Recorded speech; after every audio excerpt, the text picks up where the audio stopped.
Welcome everyone to Strangely Local, a Hastings Community TV original series. I am your host, Alec Matheson. Ever wondered what it would be like to go back in time to a place where there was no automobiles, no television, and no internet? Well, high schooler Amanda Delaney was willing to share with us her experience in the year 1853. So you were working on a paper for history class, right? Yeah, on the city of Hastings. What was it about? Well, it was about the year 1853 when the city was named. Me and my friends, we went to the library to gather stuff to do our research. And when we were studying, we all started to talk about what it might be like to live in the 1800s. Late last Friday, I was working on my paper, and I kind of lost track of the time, and I started to get really tired. The last thing I saw before I closed my eyes was a photo of Henry Hastings Sibley. Minnesota's first governor. Yeah, so I woke up to a cool breeze and the sound of birds chirping outside. I wasn't in my bedroom anymore. I was in the woods somewhere, sitting beside a tree, and I was wearing this tattered silk dress. I wandered around trying to find somebody.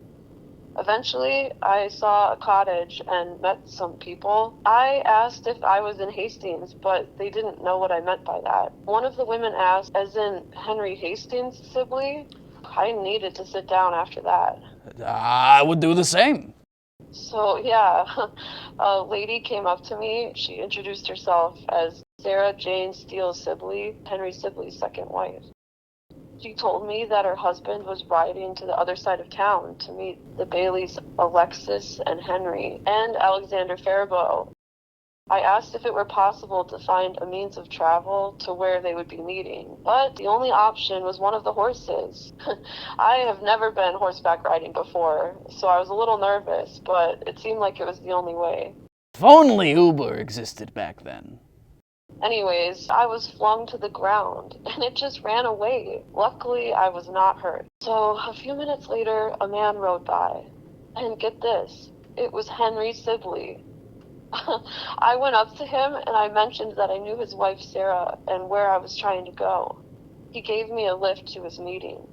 On the way there, he said to me that they were going to decide a name for the city after drawing from a hat, apparently. I asked if Hastings was one of the names, and he said no, but he did like my suggestion. Later, when all four of them got together, they drew from the hat, and Hastings was chosen to be the city's name. Mr. Sibley looked at me, and then I started feeling really lightheaded. I shut my eyes, and when I opened them, I was back in my room. At first, I just thought it was a dream, but get this. When I looked at the page in the history book, it mentioned that the name Hastings was a suggestion made to him by a girl that he brought with him. Wow. Did you get an A? It was actually an A+. Well, congratulations, and thanks for sharing it with us, Amanda. You have a great day now. Yeah, you too. Thank you, everyone, for tuning in to yet another installment of Strangely Local. We will be back next week to journey into the fantastic. Until then, Hastings, keep things strange.